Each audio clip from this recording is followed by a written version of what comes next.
Hi friends, Manjushree home cook channel থেকে সবাইকে স্বাগত জানিয়ে আজকে আমি আবারও একটা রেসিপি নিয়ে চলে এলাম, যা হলো উচ্ছে পাতা দিয়ে চুনো মাছের চচ্চড়ি। আমি এখানে কিভাবে উচ্ছে পাতা দিয়ে চুনো মাছের চচ্চড়ি করলাম, আপনারা একটা লাইক দিয়ে ফুল ওয়াচ করলে তবেই বুঝতে পারবেন এখানে কিভাবে এই রেসিপিটি তৈরি করলাম।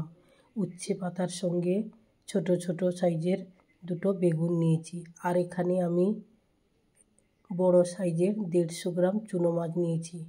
তাতে হাফ চামচ হলুদ আর হাফ চামচ লবণ ভালো করে মাখিয়ে নিব।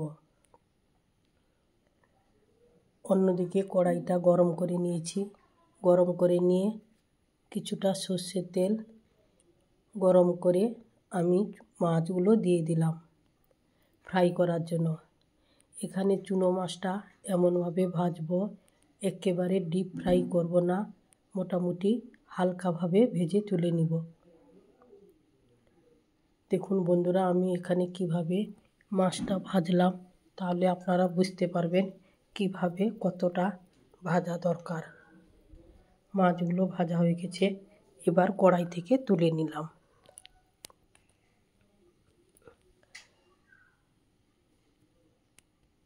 সব মাছগুলো তুলে নিলাম।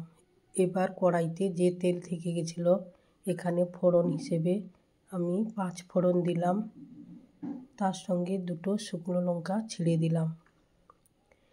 ছিঁড়ে ফোড়নটা ভাজা ভাজা হয়ে আসার পর এখানে একটা বড় সাইজের পেঁয়াজ কুচি দিলাম। পেঁয়াজটাকেও তেলের মধ্যে ভালো করে আমি মেরে নিব। পেঁয়াজটা ভাজা ভাজা হয়ে এসছে। এবার আমি কেটে রাখা উচ্ছে পাতাটা দিয়ে একটুক্ষণ ভেজে নেওয়ার পর এখানে বেগুন দিব। উচ্ছে পাতাটা হালকাভাবে তেতো হয়, তাই উচ্ছে পাতাটাকে হালকা করে ভেজে নিলে এতটা তেতো আসে না।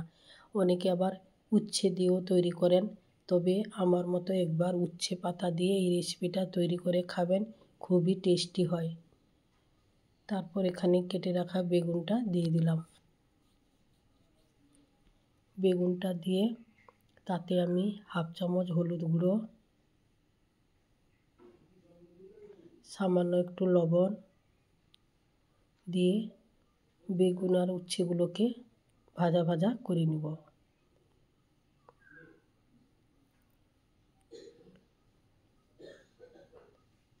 তেলের মধ্যে ভালো করে ভেজে নিতে হবে। তারপর অল্প একটু লঙ্কার গুঁড়ো দিলাম, প্লেন লঙ্কার গুঁড়ো। তারপর এখানে সাদা সর্ষে বাটা 1 চামচ দিলাম, দিয়ে জলটা দিয়ে দিলাম, কারণ ওটাকে দিয়ে কষালে তেতো হয়ে যাবে, তাই আমি দিয়ে জলটা দিয়ে দিলাম। এখানে একেবারে অল্প জল দিয়েছি। যেসব বন্ধুরা এখনও চ্যানেলটিকে সাবস্ক্রাইব করেননি, অবশ্যই আপনারা চ্যানেলটিকে সাবস্ক্রাইব করে পাশে থাকবেন। আর আজকের রেসিপিটা আমার কেমন হলো আপনারা কমেন্ট বক্সে একটা কমেন্ট করে বলবেন যে আজকে উচ্ছে পাতা দিয়ে চুনা মাছের চচ্চড়িটা কেমন হয়েছে। বন্ধুরা, খেতে খুব দুর্দান্ত হয়েছিল। এই চুনো মাছের চচ্চড়ি দিয়ে 1 থালা ভাত নিমেষেই উড়ে যাবে। খুব সুন্দর একটা রেসিপি। যারা উচ্ছে খেতে পারেন না, কিন্তু উচ্ছে পাতা দিয়ে চচ্চড়ি করলে খেতে পারবেন। খুব সুন্দর এবং খুব টেস্টি এবং খুব উপকারী একটা রেসিপি। কিছুক্ষণ ফুটে আসার পর এখানে আমি জিরে গুঁড়ো হাফ চামচ দিলাম, দিয়ে আবারও কিছুক্ষণ নাড়িয়ে নিলাম। এবার আমার রেসিপিটা একেবারেই হয়ে গেছে। বন্ধুরা, স্কিপ করে গেছি, মাছটা আগে দিয়ে দিয়েছি জল দেওয়ার পরে পরে। তাহলে এইভাবে আমার রেসিপিটা হয়ে এলো। যদি রেসিপিটা ভালো লাগে তাহলে আপনারা লাইক, কমেন্ট, শেয়ার, সাবস্ক্রাইব করতে ভুলবেন না, পাশে থাকবেন। তাহলে বন্ধুরা, আজ আসছি, নমস্কার। আপনাদের সঙ্গে আবারও অন্য কোনো রেসিপিতে দেখা হচ্ছে। ততক্ষণে আপনারা ভালো থাকুন, সুস্থ থাকুন, সাবধানে থাকুন। তাহলে আজকের মতো বিদায় নিচ্ছি। Tata, bye bye.